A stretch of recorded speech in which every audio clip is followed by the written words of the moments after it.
السلام عليكم سيداتي وسادتي، مرحبا بكم في عالم رشيدة. اليوم غادي نقدم لكم ان شاء الله اكله خفيفه وصحيه وكلها دار الريجيم. الدجاج بالزعتر، بالصوجه والزعتر. كناخذوا دجاجه، كل واحد المقدار ديالو الدجاجه. انا خديت غير الفخدان، مثلا ممكن غير ندير غير الفخيدات على حسب كل واحد شنو بغى. الوغ عندنا 2 معالق ديال الزعتر مدعوقين مزيان، 3 ديال المعالق ديال الصوجه، معلقه كبيره ديال لا موطارد، وعندنا نص معلقه صغيره ديال الملحه حيت ديجا لا موطارد مالحه والصوجه مالحه. عندنا معلقه صغيره ديال الابزار، عندنا 2 معالق ديال الزيت. تناخذوا كلشي تنديروه في اللي بغى يديرها في الدجاجه في الفران يديرها، واللي مزروب يديرها في الطنجره. كناخذوا كلشي هنا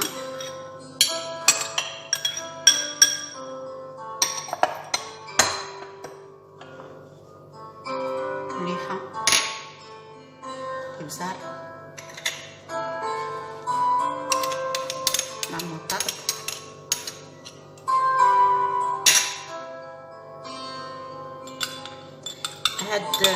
هاد الدجاج انا غادي نكومبانيه بالرز. غادي نوريكم الطريقه من بعد ديال الرز، كل واحد باش بغيتيو ديروه مع خضيره ولا ديروه مع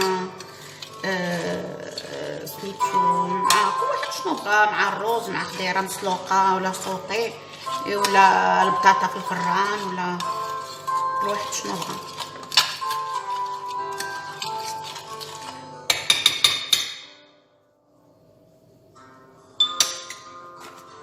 تناخذ الدجاج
تدخلوا صافي. منين يوجد ان شاء الله غادي نخليكم معايا.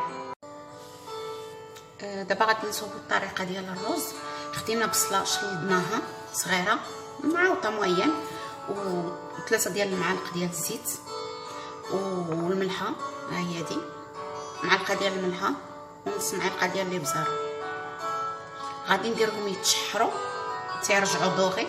غادي نزيد عليهم زلافه ديال الرز. هذا الرز انا خديت الرز الباسماتي، كل واحد شنو يبغي ياخذ. وتزيد عليها ملي تدير هذا الرز هذا تزيد عليها 3 ديال الزلايف ديال الماء وتتشد على الرز. ها هي ديال البصله نزلات وشويه حليب تحمرات، تنزيدوا عليها هذا الرز. ها هي زلافه ديال الرز. من بعد تنزيدوا هاد 3 الزلايف ديال الماء،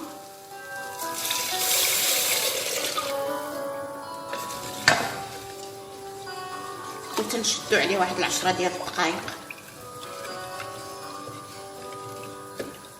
تنشدوا عليه 10 ديال الدقائق.